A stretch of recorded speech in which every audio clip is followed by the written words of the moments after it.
প্রিয় নোয়াখালীবাসী, আমি গত 2 দিন থেকে কুমিল্লা আর নোয়াখালীকে নিয়ে কিছু ভিডিও বানাই। আমরা যে ভিডিও বানাইতেছেন এটা তো আমরা দেখতে আছি। আচ্ছা সামনে আওগান কি তা কোন হুনি কাউকে ব্যক্তিগতভাবে হয়রানি করার জন্য আমি ভিডিওগুলো বানাই নাই, তাইলে কি ভাইরাল হওয়ার জন্য ভিডিও বানাইছেন নাকি? কিন্তু কুমিল্লার মানুষগুলো আমার ছবিগুলো দিয়ে যে পরিমাণ আমাকে হেনস্থা করতেছে এটা কল্পনারও বাইরে। কেন মনে নাই আপনার?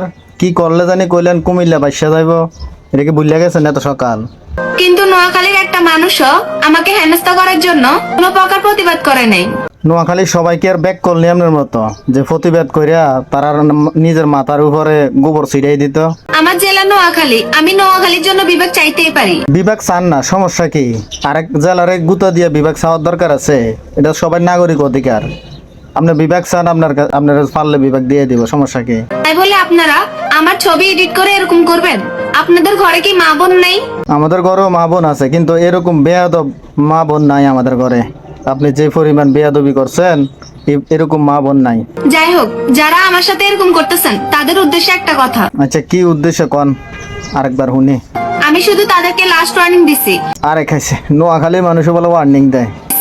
আমার অ্যাকাউন্টে কুমিল্লা নিয়ে যতগুলো ভিডিও করছি সব আমি ডিলিট করে দিছি। যাই হোক আলহামদুলিল্লাহ, আমার বোন তার নিজের ভুল বুঝতে পেরে সবকিছু ভিডিও নাকি ডিলিট করে দিছে। তাকে আল্লাহ হেদায়েত করছে। দোয়া করছিলাম হেদায়েত করার জন্য, দোয়া মনে হয় কবুল হয়েছে, আল্লাহ হেদায়েত করছে তাকে। যাক, আমরা যারা এরকম ট্রল ভিডিও করি এইসব ভিডিও থেকে বিরত থাকি। হয়তো ও বোনটা হচ্ছে নোয়াখালীর, আমরা কুমিল্লার, আমরা পাশাপাশি জেলার, ঠিক আছে নি? পাশাপাশি এলাকা অথবা পাশাপাশি জেলা যেটাই হই, কাউকে নিয়ে এরকম হয়রানি করা ঠিক না। কারণ সেও একটা কারো বোন কারো মেয়ে এরকম হইতে পারে। কাউকে নিয়ে এরকম হেনস্থা করাটা ঠিক না। আমরা সবাই এসব কাজ থেকে বিরত থাকি।